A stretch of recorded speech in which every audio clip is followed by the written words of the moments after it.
The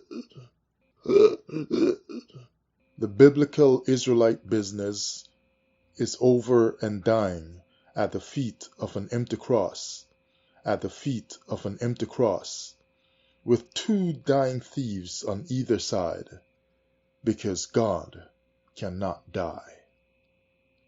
This lesson in the New Testament is Fake series is titled To Sacrifice. Reading from Leviticus 1 verse 9 and 17. But his inwards and his legs shall he wash in water, and the priest shall burn all on the altar to be a burnt sacrifice, an offering made by fire of a sweet savor unto the Lord. So he's burning the insides, the legs, and so on of the animal. Verse 17. And he shall cleave it with the wings thereof, but shall not divide it asunder. And the priest shall burn it upon the altar, upon the wood that is upon the fire. It is a burnt sacrifice, an offering made by fire of a sweet savor unto the Lord.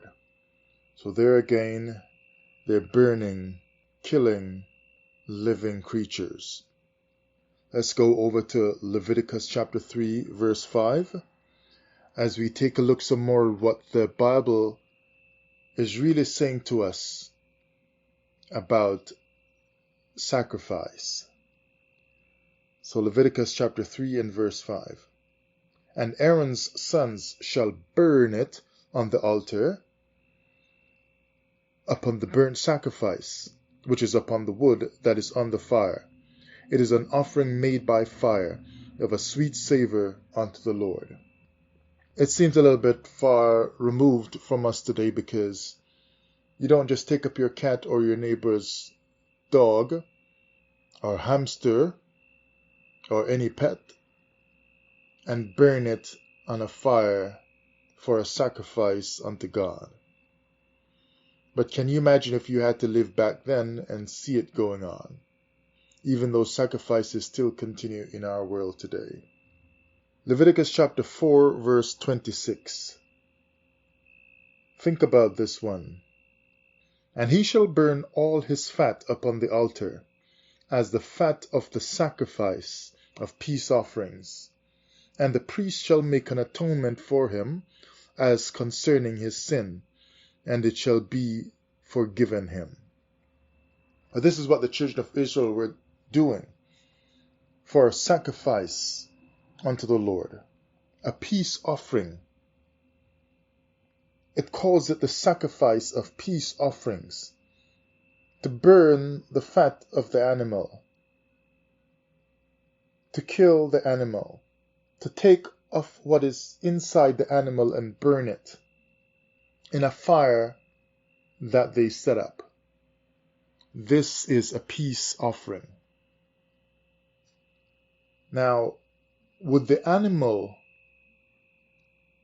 think this was peaceful? That it was being burnt like this, killed, slaughtered? Because again, sacrifice meant killing. Did the animal agree and feel that this was to bring peace? This was a peaceful act to grab me and to push a knife into me and kill me before the Lord and burn me before the Lord? Or was it just the Israelite who thought this was peaceful? Or was it just the Israelite who thought this was peaceful? A peaceful thing, and to have peace before the Lord. So the Israelites can think in their mind before God from their heart that this is a peaceful act. But the sacrifice could never agree. The sacrifice would always be troubled.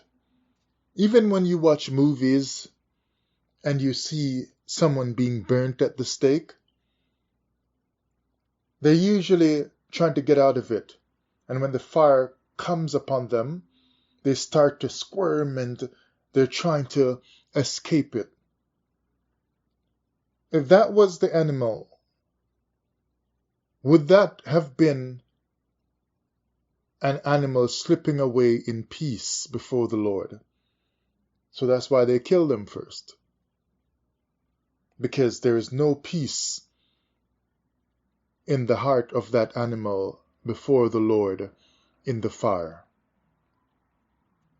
And when those animals are screaming and gasping for breath as their throat is slit before the Lord on a high holy day, when they are just trying to breathe as the blood is running out of their throat, do they feel peace before the Lord or the Creator who created them in Genesis chapter 1?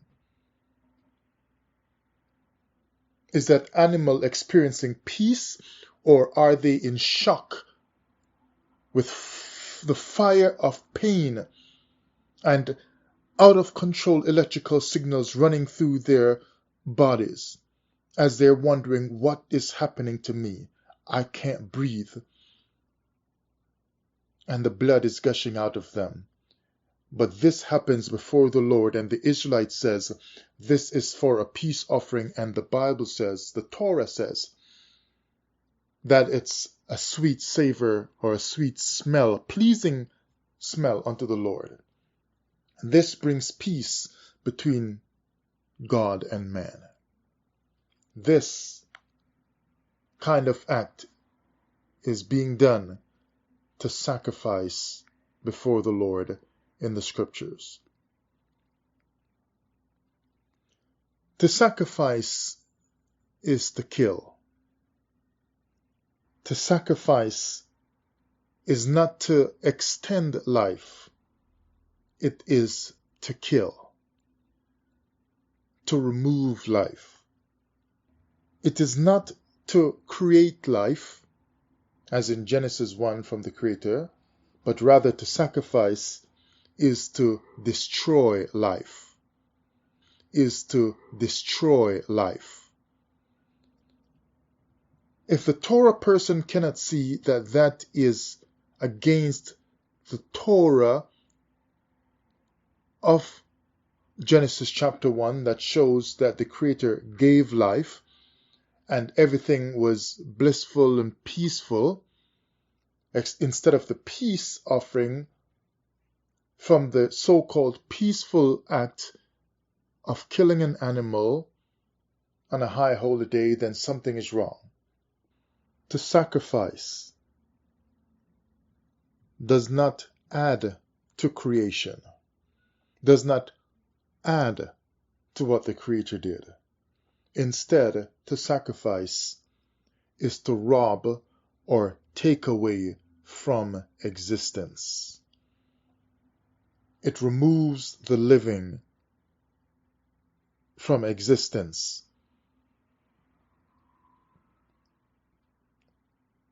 Existence that it took a one-of-a-kind Creator to come up with. None of us can claim that we brought about existence. But this Creator, whoever he or it is, did something we cannot even understand properly. What it is to create, to bring about existence. But the Lord of these scriptures says, which is echoed by his children of Israel, that this is a peaceful act. It is for a peace offering. It is sweet, nice smell before the Lord. And this is a peaceful thing for all involved. There's peace in God's heart when he sees his children doing this sacrifice. There's peace in the heart of the Israelite and of the high priest.